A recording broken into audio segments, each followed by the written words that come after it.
Chemistry is the science of molecules and their transformations. It is the science not so much of the 100 elements, but of the infinite variety of molecules that may be built from them. Quote by Roald Hoffman. Science can be viewed as continuing human effort to systemize knowledge for describing and understanding nature.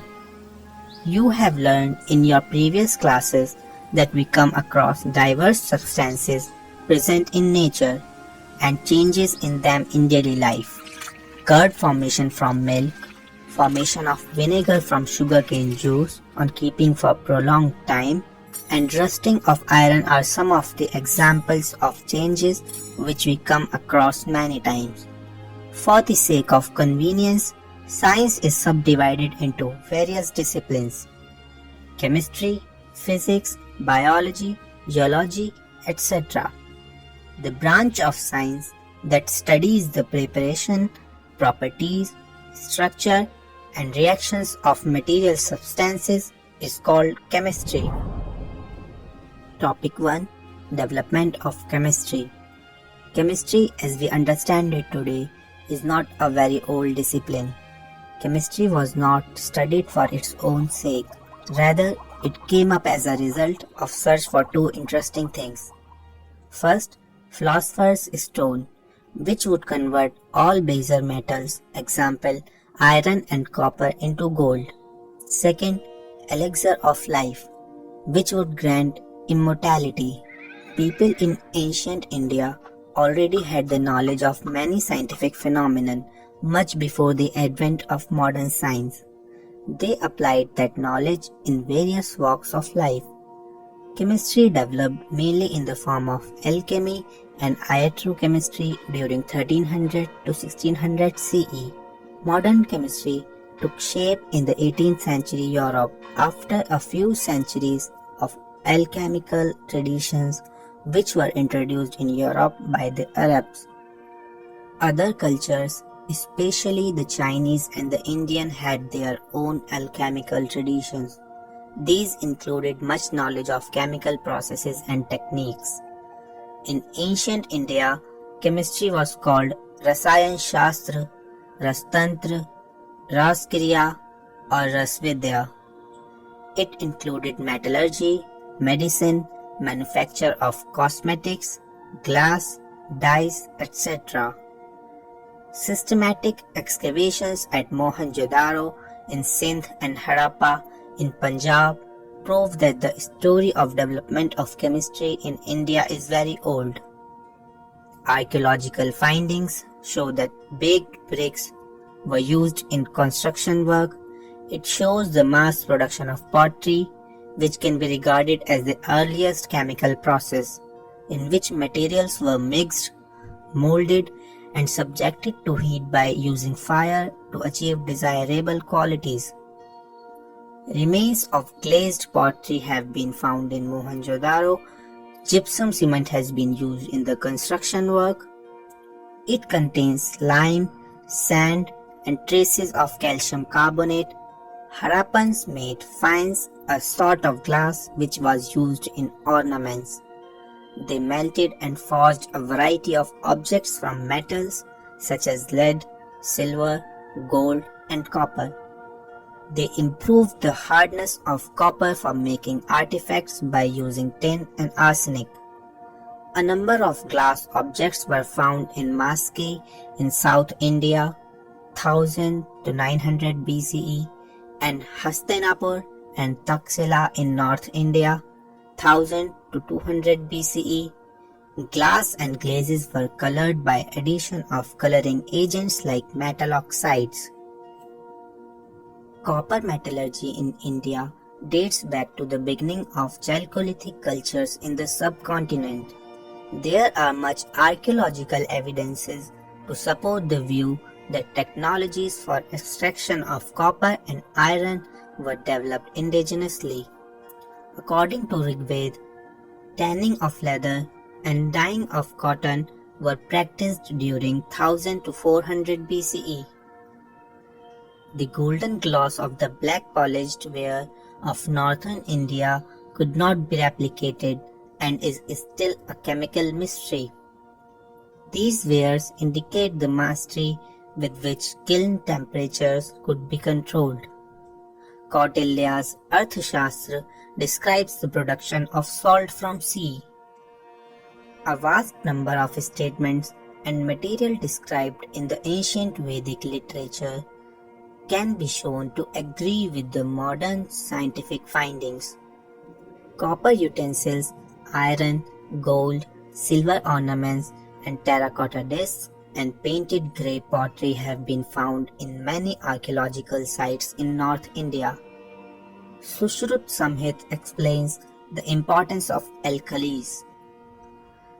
The Charak Samhit mentions ancient Indians who knew how to prepare sulfuric acid, nitric acids, and oxides of copper, tin, and zinc, the sulfates of copper, zinc, and iron, and the carbonates of lead and iron.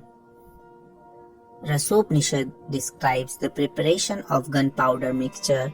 Tamil texts also describe the preparation of fireworks using sulfur, charcoal, saltpeter, that is potassium nitrate, mercury, camphor, etc. Nagarjuna was a great Indian scientist. He was a reputed chemist, an alchemist, and a metallurgist. His work, Rasratnakar, deals with the formulation of mercury compounds.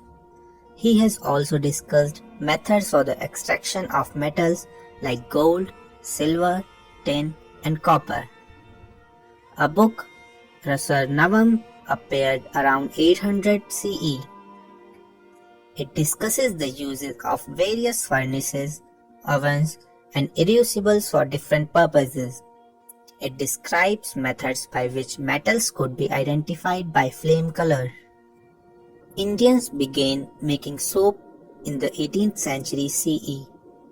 Oil of Eranda and seeds of mahua plant and calcium carbonate were used for making soap. The paintings found on the walls of Ajanta and Ellora, which look fresh even after ages, testify to a high level of science achieved in ancient India. Varahamihir's Brihat Samhita is a sort of encyclopedia which was composed in the 6th century CE. It informs about the preparation of glutinous material to be applied on walls and roofs of houses and temples. It was prepared entirely from extracts of various plants, fruits, seeds, and barks, which were concentrated by boiling and then treated with various resins. It will be interesting to test such materials scientifically and assess them for use. A number of classical texts like Atharvaved 1000 BCE mention some dye stuff. The material used were turmeric, madder, sunflower, and orpiment, cochineal, and lac. Some other substances having tinting property were Kamplica, Paithanga, and Jatuka. Varahamihir's Brihat Samhit gives references to perfumes and cosmetics. Recipes for hair dyeing were made from plants like indigo and minerals like iron power, black iron or steel, and acidic extracts of sour rice gruel. Gandhayukli describes recipes for making scents, mouth perfumes, bath powders, incense, and talcum powder. Paper was known to India in the 17th century, as account of Chinese traveler Ai Sing describes. Excavations at Taxila indicate that ink was used in India from the 4th century. Colors of ink were made from chalk, red lead, and minimum. It seems that the process of fermentation was well known to Indians. Vedas and Kautilya's Arthashastra mention about many types of liquors. Charak Samhit also mentions ingredients such as barks of plants, stem, flowers, leaves, woods, cereals, fruits, and sugarcane for making asavas. The concept that matter is ultimately made of indivisible building blocks appeared in India a few centuries BCE as a part of philosophical speculations.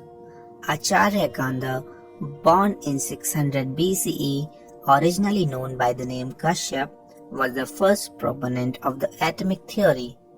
He formulated the theory of very small indivisible particles, which he named Parmanu, comparable to atoms. He authored the text Vaishika Sutras. According to him, all substances are aggregated form of smaller units called atoms, which are eternal, indestructible, spherical, suprasensible, and in motion in the original state. He explained that this individual entity cannot be sensed through any human organ. Gandha also added that there are varieties of atoms that are as different as the different classes of substances. He said these Parmanu could form pairs or triplets among other combinations, and unseen forces cause interaction between them. He conceptualized this theory around 2500 years before John Dalton. Charak Samhita is the oldest Ayurvedic epic of India. It describes the treatment of diseases. The concept of reduction of particle size of metals is clearly discussed in Charak Samhita. Extreme reduction of particle size is termed as nanotechnology.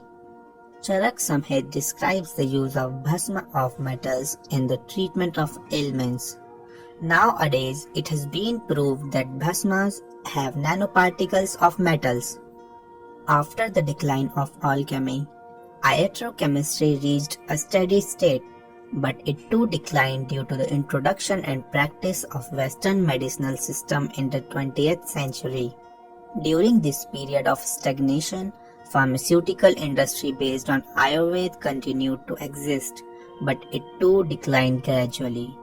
It took about 100 to 150 years for Indians to learn and adopt new techniques. During this time, foreign products poured in.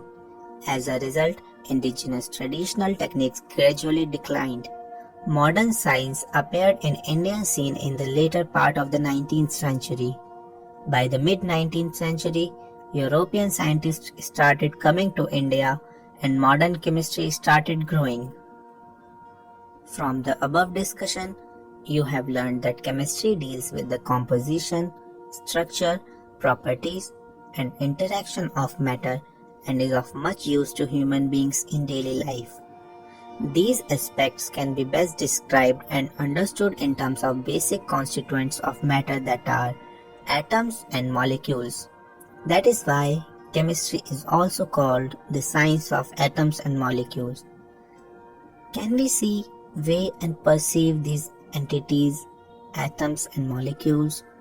Is it possible to count the number of atoms and molecules in a given mass of matter and have a quantitative relationship between the mass and the number of these particles? We'll get the answer of some of these questions in this unit. We will further describe how physical properties of matter can be quantitatively described using numerical values with suitable units. Topic 1.1 Importance of chemistry.